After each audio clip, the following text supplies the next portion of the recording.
90 seconds into Russian airspace, the mission nearly collapsed. Not from radar, not from missiles, but from a bird that slammed into a MiG-29 engine. One engine gone, GPS jammed, and a paper map strapped to the pilot's knee. He still had 2 bombs wired to a Soviet jet with a makeshift interface, and one chance to release them over the target. Everything depended on whether he could keep this damaged machine in the sky long enough to deliver its payload. This is the chain reaction that turned a bird strike into a base engulfed in flames. Before we move on, please take a moment to subscribe to the channel and like the video.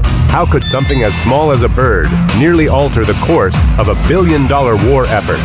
Flying at treetop height, a Ukrainian MiG-29 streaked through hostile skies, its GPS navigation completely jammed. The pilot relied instead on a folded paper map strapped to his knee, tracing rivers and field lines as landmarks while traveling faster than most cars will ever move. Then, in a seemingly ordinary moment, a crow-like shape darted across the fuselage and smashed into the left engine. The impact was sudden, violent, and invisible at first. Nothing more than a muffled thud and a spray of feathers. But seconds later, the aircraft responded in the worst way possible. The left engine sputtered, coughed, and choked out. The violent loss of airflow triggered a compressor stall, and the entire jet shook. The pilot found himself skimming barely above the tree line. The MiG, now asymmetrical in thrust, with one engine gone. He barely had altitude, and his margin for error was stripped away instantly. Unlike a passenger aircraft at cruise level, there was no safe place to glide, no extra time to troubleshoot. He had only the thickness of a few football fields of sky below him, with dense woodland rising up closer every second. At speeds of 650 kilometers an hour, the margin between survival and disaster was measured not in minutes, but in seconds. As the engine shut down, the imbalance twisted the aircraft. The nose wanted to veer left, the wing dipped, and in less than 2 seconds, the MiG dropped 40 meters. The pilot slammed on the right rudder and hauled back on the stick just to keep the plane level.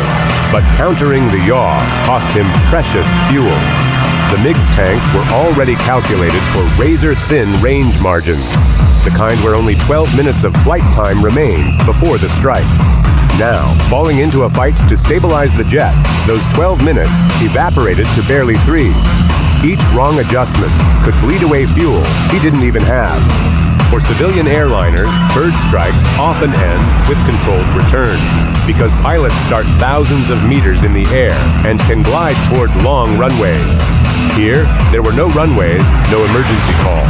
The fighter operated below radar coverage, hidden but also trapped, hugging the ground with no altitude to spare.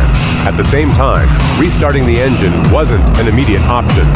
The sequence required half a minute, yet he had only about 10 seconds before terrain or power lines forced a decision that wouldn't allow for calculation. And that was when the real threat appeared. Through the forward blast, a black line stretched across the valley ahead. Transmission cables, 60 meters high, steel towers carrying live current, strung across the open space. At his closing velocity, he had just enough time for one reaction. Either pull hard and climb, or plow into the wires head-on. His body took the choice before his mind could.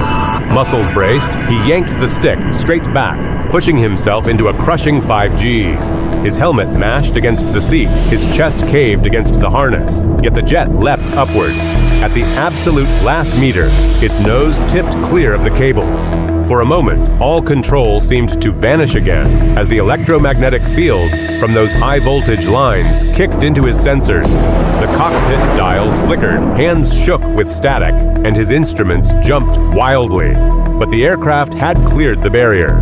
The fact that he lived long enough to keep flying at all was miracle enough.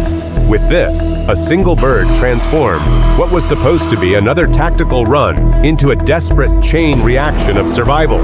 And dodging one catastrophe was only the beginning, because ahead, on one crippled engine, the pilot had no choice but to climb straight into the densest wall of enemy air defenses on the continent. The jet was alive, but the bombs were not, and time was running out. Clearing the power lines hadn't solved the larger problem. The mission depended on getting both smart munitions airborne, but the MiG-29 had been built decades before such weapons even existed.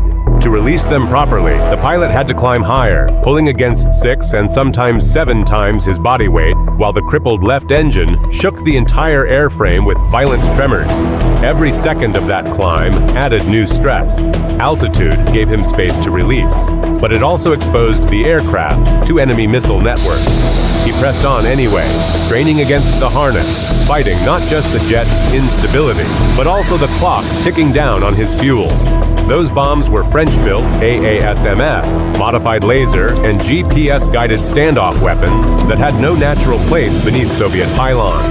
Engineers had spliced connectors, bridged wiring, and mapped crude workarounds just to make the weapons respond in a MiG cockpit display designed in the 1980s. On a quiet test range, the setup worked enough times to be called operational. Here, under heat, vibration, and electronic interference, the integration started breaking apart. Warning lights pierced the dim dashboard glow. Error messages scrolled down the central panel in French, half readable to the pilot, half meaningless. But the meaning was clear. The interface was failing. Voltage regulators kicked out, circuits tripped offline, and control commands to the bombs blinked red with rejection codes. He jabbed buttons, cycled power, and waited for confirmation of release that never came. Time vanished as the MiG clawed upward, still carrying both bombs it wasn't supposed to hold on to.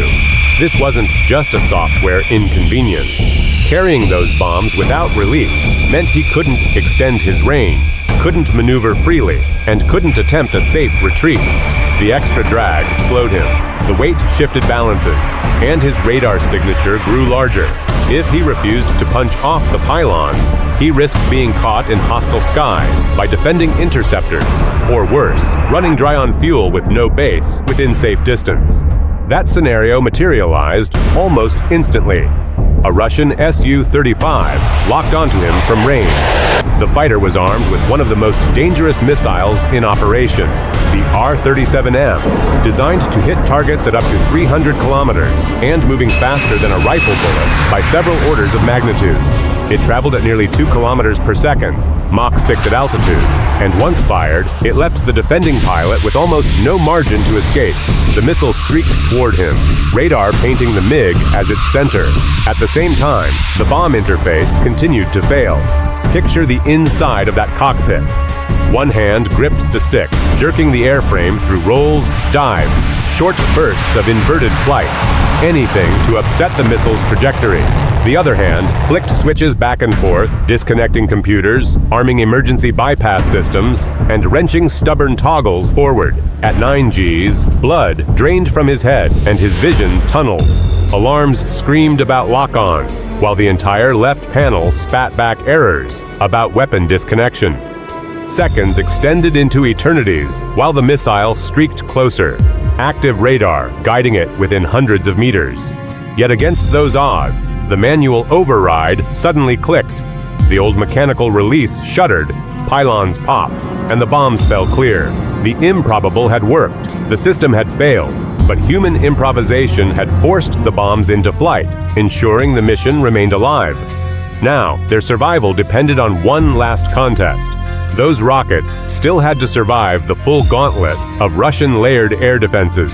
A single bird set off the chain. From compressor stall to a near collision with power lines, the pilot fought to stay alive in a jet that should have already been lost.